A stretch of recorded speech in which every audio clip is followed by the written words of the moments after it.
예, 안녕하십니까. 갈등 권리와 협상론.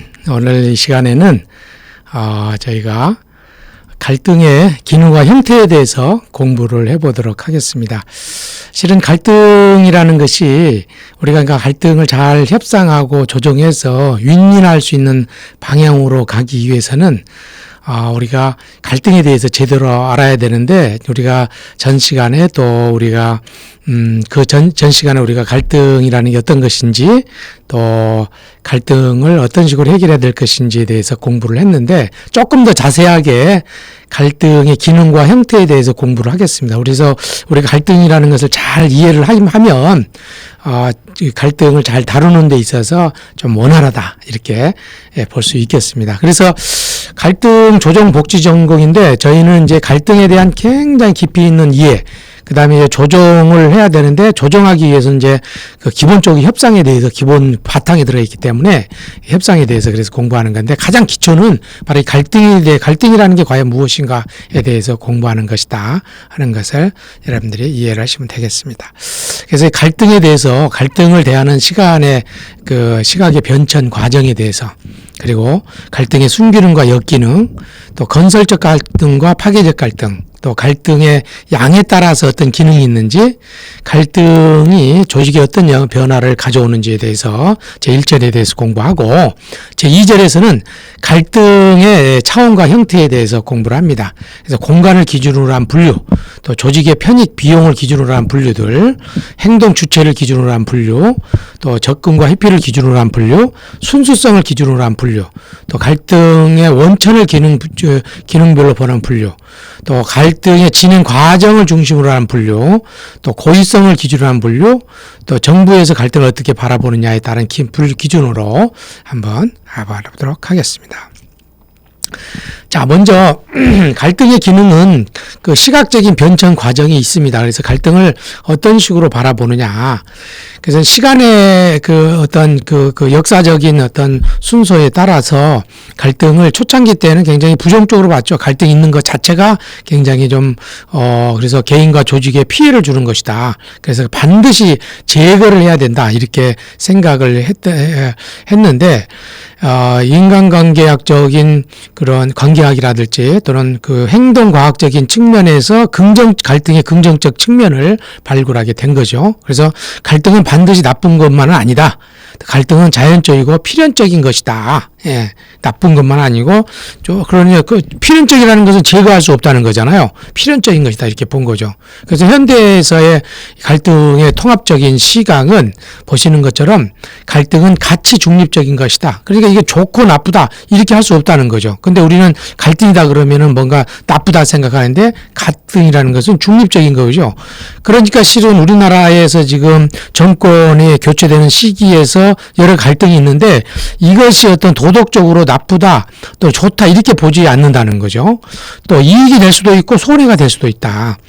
상황에 따라서 조장되거나 적정 수준에 유지하거나 관리돼야 된다. 그래서 갈등이라는 것이 어떤 식으로 관리되느냐, 어떻게 그것을 바라보고 나아가느냐가 그래서 이제 우리가 이견의 차이가 있는, 또 서로 갈등이 양극화되어 있는 상황을 보면서 이 갈등을 어떻게 바라보고 가느냐에 따라서 그 갈등이 우리에게 긍정적인 영향을 줄 수도 있고 부정적인 영향을 줄 수도 있다는 거죠. 그 갈등 자체를 나쁘게 봐서는 안 된다. 이렇게 볼 수가 있겠습니다. 조직적인 차원에서도 보면, 예를 들어서 이제 조직은 조직의 가치가 있거든요. 그러니까 조직에서 굉장히 중요하게 생각하는 가치가 있는데, 예를 들어서 생산성. 굉장히 일을 열심히 해서 뭔가 생산적인 어떤 물건이라든지 아니면 성과를 내는 걸 말하죠. 그 다음에 조직이 좀 안정적으로 잘 굴러가느냐. 아니면 조직 안에서 뭔가 이게 적응적인, 그 안에서 뭔가 이렇게 좀, 주변 환경과 잘 적응해서 가는지 등등등, 이러한 생산성과 안정성과 적응성에 갈등이 도움이 되느냐. 이랬을 때 그 갈등을 순기능적 효과가 있다. 이렇게 보는 반면에 생산성이 떨어져요. 갈등 때문에. 또 안정성도 떨어지고 그 어떤 시대적 상황에 사회의 변화에 따라서 적응성도 잘 적응해 가는 것도 되지 않아. 그랬을 경우는 갈등이 역기능적인 효과가 있다. 이렇게 보겠습니다. 그런데 이제 이들의 가치는 서로 상충될 수가 있다. 생산성은 좋은데 안정성이 떨어진다든지 또는 적응성은 좋은데 안정성이 떨어진다든지 이렇게 볼 수가 있는 거죠. 그래서 양적 생산성과 질적 생산성은 서로 충돌 관계에 있을 수 있고 안정성과 적응성 사이에도 충돌이 있을 수 있다. 그래서 안정성, 적응성이라는 것은 어떤 그 주변의 환경에 따라서 자꾸 변화해야 되는데 변하다 보면은 조직이 조금 더 안전하기보다는 뭐 어떻게 조금 뭐라고 그럴까요? 그 좀 불안하더라도 변화를 자꾸 해가야 되잖아요. 그러니까 이 갈등이라는 것, 이 그 조직의 중요한 생산성, 안정성, 적응성이라는 것이 순기능과 또 역기능으로 볼 수도 없고 이 둘 중에 어떤 것들은 안정성과 적응성 간에 또 갈증을 유발할 수도 있다는 거죠. 그래서 상황에 따라서 이 상황에 따라서 어떤 것들을 우리가 조금 더 관심을 갖고 가느냐 이것이 굉장히 중요한 측면이 좀 될 수 있겠습니다. 잠깐만요.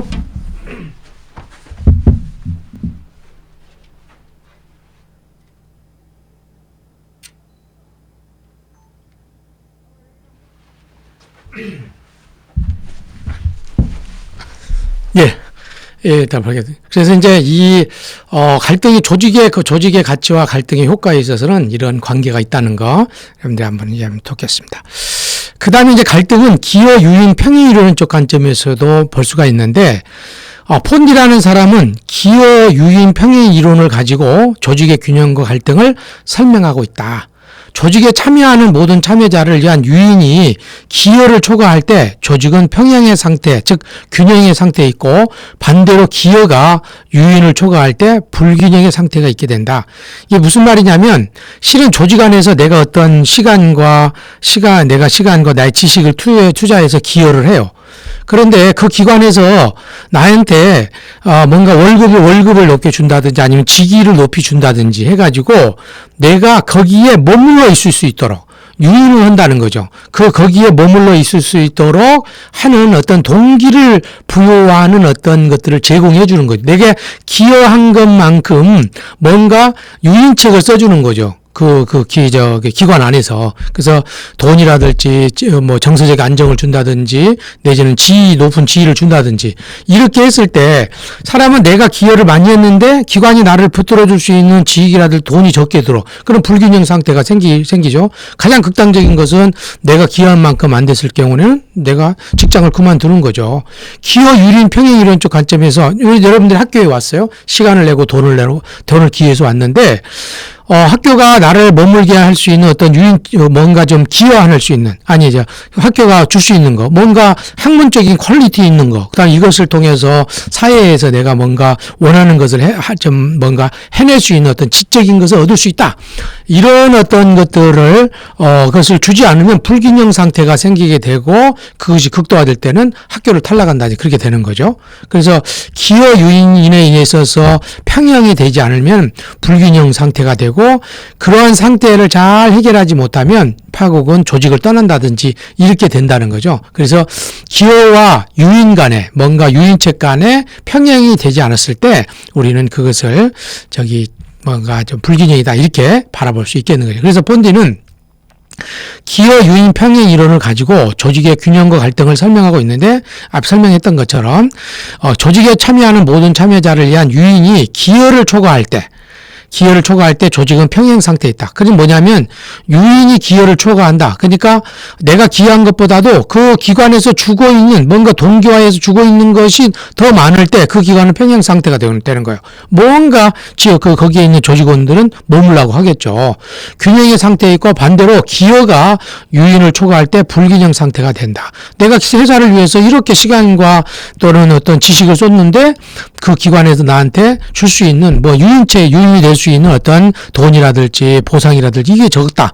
그랬을 경우는 불균형 상태가 된다는 거죠. 그래서 불균형 상태에서 사람들은 그 불균형 상태를 어떻게 느끼는가에 따라서 형태가 달라지는데, 만약 불균형 상태가 불안정 상태에 도달했다고 느끼게 되면 참여자들은 그 조직을 떠남으로써 균형을 회복하려고 한다. 예. 불균형 상태가 너무 불안정한 상태가 된다. 이렇게 봤을 경우에는 사직을 해가지고 균형을 회복하려고 한다. 그런데 만약 그 불균형 상태를 안정 상태로 느끼게 되면 참여자들은 조직 내에서 유인과 기회의 적절한 평행을 찾으려고 시도한다. 예컨대 만약 참여자들이 갈등을 인지하더라도 조직과의 관계를 청산하기를 바라지 않는다면 조직과의 관계의 맥락 안에서 갈등을 해결하려고 시도할 것이다. 그러니까 내가 여기에서 열심히 기여했는데 나한테 회사에서 주고 있는 것들이 적절한 대우를 하지 않아. 불균형 상태가 생겨. 그러면 내가 회사를 그만둬야 되겠다. 하지만 나는 여기를 그만두고 다른 데 가서 뭔가 해볼 수 있는 어떤 것이 여기보다 좋지 않아. 그러면 사람들은 그 기관 안에서, 이 조직 안에서 뭐 청산하지 않고 그 안에서 갈등을 해결하려고 한다. 불균형 상태가 있지만 그냥 뭐 그것을 적절한 평행을 찾으려고 불균형 상태가 돼서 그것을 평행을 상쇄하기 위해서 나가려고 하는 것도 있지만 적절한 평행을 시도를 하면서 그 안에서 머물려고 하는 경향도 있다는 거죠. 그래서 이러한 불균형 상태를 어떻게 인식하느냐. 불균형 상태를 어떻게 인식하느냐. 그래서 안정 상태로 이해하느냐, 불안정 상태로 인지하느냐. 이거에 따라서 우리가 조직의 갈등의 해결의 방법이 다르다. 이렇게 볼 수 있겠습니다. 자, 앞서서 많이 설명했던 것처럼 이 갈등의 순기능과 역기능들이 많이 있는데, 갈등을 보는 시각의 시대적 변화는 갈등의 기능에 관한 시각의 변화를 초래했다. 앞서 이야기했던 것처럼 전통적으로 갈등을 역기능적으로 초래한 것으로 간주했고, 역기능이라는 것은 조직 또는 사회를 파괴하는 파괴적 기능을 가진다. 하여튼 생각이 다르고 이견을 따지고 다른 의견을 주는 것은 전통적으로는 굉장히 조직을 파괴한다. 이렇게 봤던 거죠. 그런데 현대에 와서는 갈등이 조직의 순기능을 가져다 줄 수 있게 된 거죠. 순기능을 가져갈 수 있다. 갈등이라는 게. 순기능이란 조직 또는 사회 발전에 도움을 주는 건설적인 기능 또는 생산적 기능을 말한다. 순기능을 초래하는 갈등을 순기능적 갈등이라고 하고, 역기능을 초래하는 갈등을 역기능적 갈등이라고 하는데, 제가 봐서는 어떤 갈등 자체의 속성도 있겠지만 갈등을 어떻게 처리하느냐에 따라서 그 기능이 순기능적으로 조직에 기여할 수도 있고 역기능적으로 할 수 있다. 그러니까 갈등 자체라는 것은 굉장히 어떤 그 옳다 그르다 이렇게 파악할 수 없다. 이렇게 저는 봐주고, 그 갈등을 어떤 식으로 순기능적으로 상생의 방향으로 가느냐. 그랬을 경우는 순기능적이고, 서로 너무 파괴적이고 서로 순기능적, 그러니까 서로 윈윈보다는 어떤 한 시스템의 어떤 한쪽을 파괴시킨다든지 또는 어떤 한쪽의 이익만을 위해서 갔을 경우는 그 기능이 어떤 역기능 쪽으로 갈 기능이 크다. 그렇게 생각이 들어집니다. 그래서 앞서 설명한 것처럼 그리고 그다음에 이제 건설적 갈등과 파괴적 갈등 더 자세히 알아보면 생산적 갈등과 비생산적 갈등, 갈등이 효과적이고 적합하게 관리된다면 조직에 도움이 되는 실질적 가치를 가져다 줄 것이다. 조직에 도움이 되는 실질적인 갈등은 노력을 서로 구성원들이 어떤 갈등을 통해서 노력이 증진된다든지 또는 개인과 조직이 발달한다든지 또 정보의 흐름이 활발한다든지 성과가 증대된다든지 이 네 가지 요인인 갈등이 순기능을 가져다 주는 거죠. 성과가 증대되고 정보 흐름이 빨라지고 개인과 조직이 발달하고 노력이 증대된대.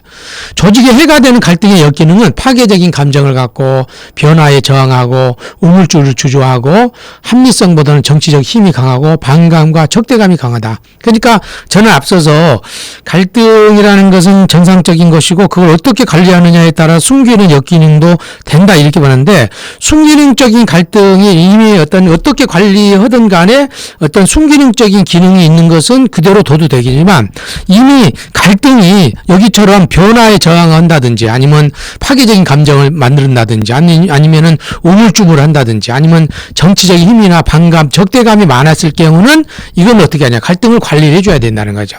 이것이 조금 더 건설적으로 갈 수 있도록 관리를 해줘야 된다. 이 네 가지 요인이 조직의 핵이 되는 건데, 우리 조직에서는 변화에 저항한다든지 우물쭈물한다든지 정치적 힘이라든지 반감 적대적으로 했느냐 이랬을 때는 조직의 관리자 또는 구성원들은 이 갈등을 건설적으로 어떤 해결할 수 있도록 노력하는 것이 굉장히 중요하다. 그래서 조직이 이러한 역기능적 증상을 보일 때 갈등에 대한 효율적 관리가 필요하다. 그래서 우리 과목이 갈등 관리와 협상이잖아요. 그래서 갈등은 잘 관리해 주는 거, 어떤 역기능을 순기능으로 막 바꿔준다든지 또는 비생산적인 것, 파괴적인 것을 건설적으로 갈등으로 바꿔준다든지 이런 노력들이 필요하다. 이렇게 보겠습니다.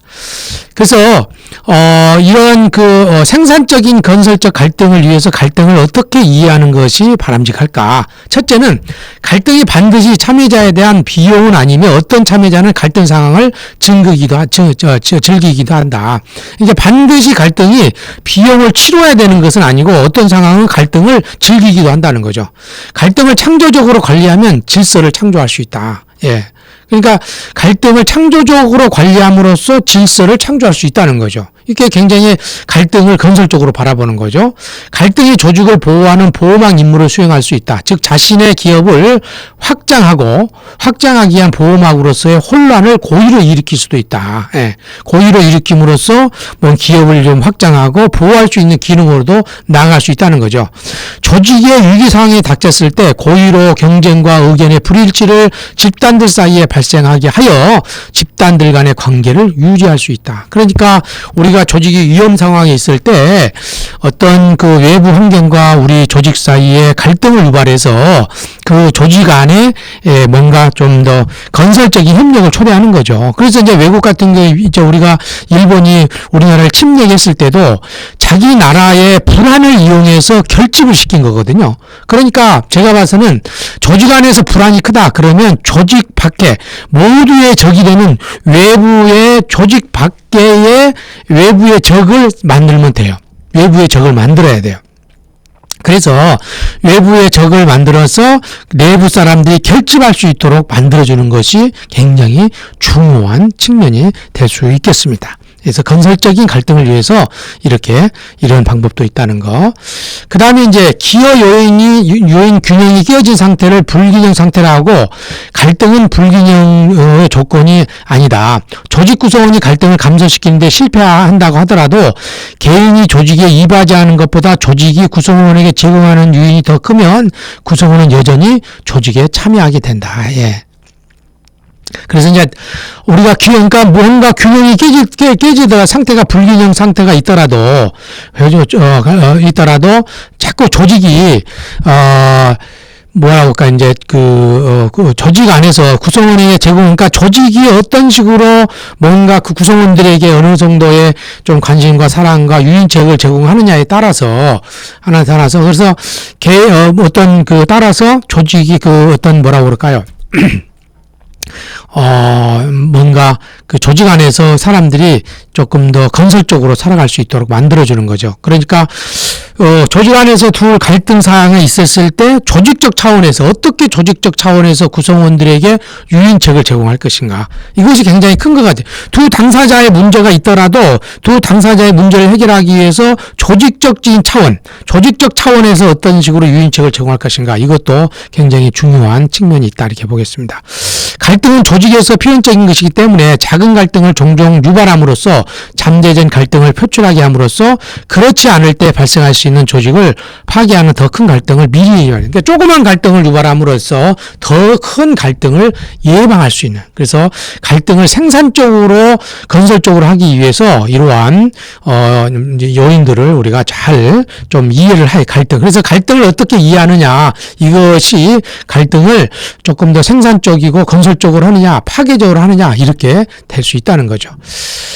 자, 그 다음에 이제 우리가 그 갈등은 우리가 이제 갈등의 종류를 보면, 기능 보면 사실, 방법, 목표, 가치 갈등 이렇게 또 분류를 할 수도 있습니다. 그래서 리피트는 1985년 일반적으로 갈등 관계에서 있는 당사자들은 사실, 목표, 방법, 목표, 가치 등에 있어서 불일치, 불화 등을 가지고 있다. 보통 리피트에 대한 이러한 네 가지 요인은요, 갈등의 원인이라고 이야기도 합니다.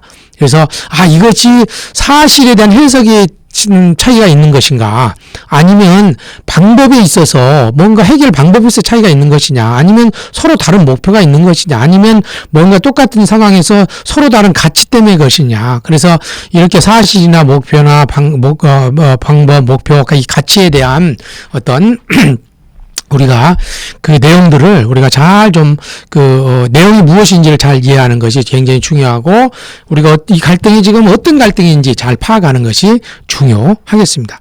그래서 먼저 사실 갈등을 보면, 사실 갈등이란 사실에 대한 견해의 차이로 벌어지는 갈등이다. 여기서 사실이란 현재 상황이나 문제를 말하는데, 현재 상황이나 문제에 대해서 어떤 견해를 갖고 있느냐, 이것이 사실 갈등이라고 그러죠.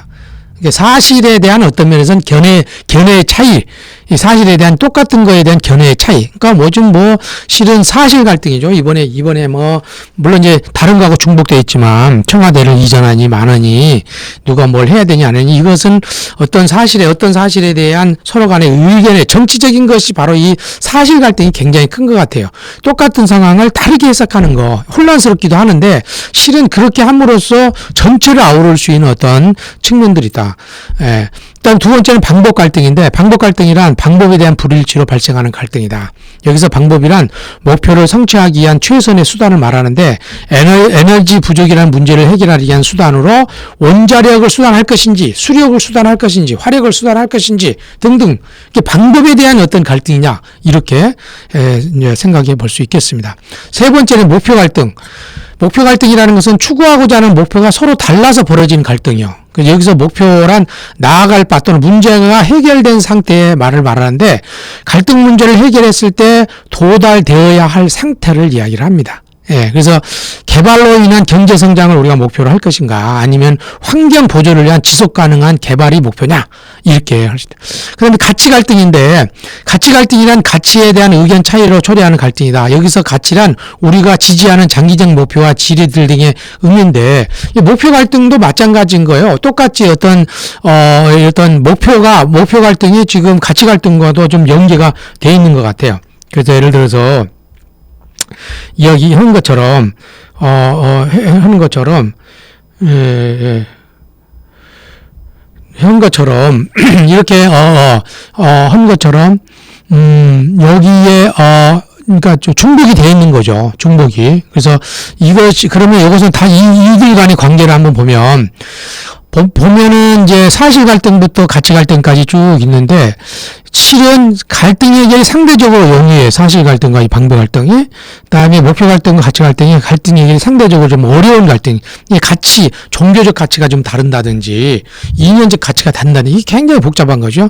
사실 해석이라든지 방법이라든지 목표 갈등, 이런 것들보다는 가치 갈등이, 그 종교적 싸움이나 이런 것들이 굉장히 정치적인 이념이 차이가 있다든지 이랬을 경우에는 굉장히 좀 다른 측면들이 있죠. 그래서 이런 부분들 한번 여러분들이 참조를 하시면 되겠고요. 자, 그 다음에 이제 마지막으로 오늘 1교시 이제 마지막 건 보면, 자, 건설적 갈등과 파괴적 갈등의 내용을 보면, 자, 건설적인 갈등과 파괴적 갈등은 기능상으로는, 건설적 갈등은 조금 더 순기능과 있고, 파괴적 갈등이 엮이는 있는데, 행위성을 보면, 건설적 갈등은 책임성인 행동의 자발성, 동태적 발전 계기를 보고, 파괴적 갈등은 무책임한 행동, 파괴, 무질서, 불안한 긴장과 조성. 사기성은 사기 충동, 근무욕 증대. 이런 거 그냥 관리할 필요가 없는 거죠. 그 다음에 이제 파괴적 갈등은 사기, 파괴, 근무의욕 저하. 자, 그 다음에, 통합성은 작업에 필요한 에너지 응집, 충성심, 향상, 또 갈등 후에 새로운 통합과 조화. 협동 파괴, 작업에 필요한 에너지 분산, 통합과 조화, 파괴, 불결성, 양극성. 감정성은 신뢰, 사랑, 분쟁 해결, 의심, 불신, 증오, 적개심, 분쟁, 변화성은 동태적 발전, 변화의 기획, 정태적 변화, 이런 측면들이 있고, 그 다음에 창의성을 보니까 이것은 아이디어 공개, 자발적인 커뮤니케이션, 아이디어 폐시한 비자발적 커뮤니케이션, 창의성 제시, 최신성은 유씨의 공개와 명확화, 동태적 최신 역할, 유씨의 폐쇄와 모호성, 생산성은 성장 촉진, 상호관계 강화, 성장 장애, 상호관계 약화, 합리성, 참여 증대, 합리성 증대, 참여 제약, 합리성보다는 정치적. 그러니까 제가 봐서는 우리가 생각하는 갈등이라는 것이 실은 좀 그 비건설적인 이런 갈등을 좀 파괴적 갈등이 문제인 것 같아요. 그래서 이 이런 것이 갈등이 생겼을 때 빨리 이것을 건설적인 갈등으로 또는 건설적 기능으로 만드는 것이 우리가 조직에서 조직을 관리하는 사람 또는 일상적인 우리가 삶을 살아가고 있는 사람들이 또는 어떤 조직이 지는 개인이 어디든지 해야 될 내용이다. 이렇게 바라볼 수 있겠습니다. 갈등의 양에 대한 것들은 두 번째 시간에 한번 공부를 해보도록 하겠습니다. 예, 앞서 다시 한번 우리가 조금 더 요약해 보면 우리가 이제 오늘 첫 시간에는 우리가 갈등의 시각적인 변천이 이렇게 아주 부정적인 것에 대해서 긍정적으로 이제 어떤 변화했고, 요즘은 갈등이라는 것은 이제 조금 뭐라고 그럴까요? 이제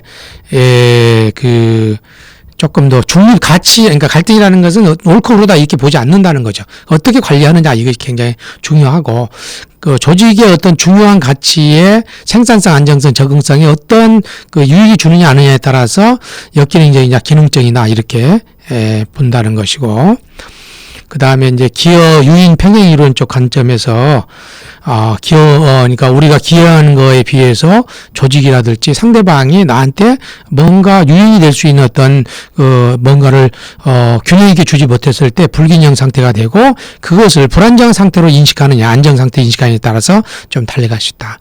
순기능적이고 역기능적이다. 또는 그래서 이제 우리가 생산적 갈등이냐, 비생산적 갈등이냐 따라서 갈등을 관리하는 방법이 있고, 그래서 갈등을 생산적, 건설적 갈등으로 이해하는 것이 굉장히 중요하다. 이렇게 보겠습니다. 갈등은 사실, 방법, 목표, 가치 갈등으로 나눠서 보고, 이렇게 네 가지 중요로 하는데, 갈등을 보면 이게 지금, 그런데 하나의 갈등은 사실이면서 가치일 수도 있고 방법이면서도 목표일 수도 있거든요. 이렇게 중복이 될 수 있어요. 그러나 왼쪽으로 갈수록 쉬운데 오른쪽으로 갈수록 어렵다. 이렇게 볼 수 있겠습니다. 예, 여러분들 1교시 하고 쉬었다가 또 하도록 하겠습니다. 감사합니다.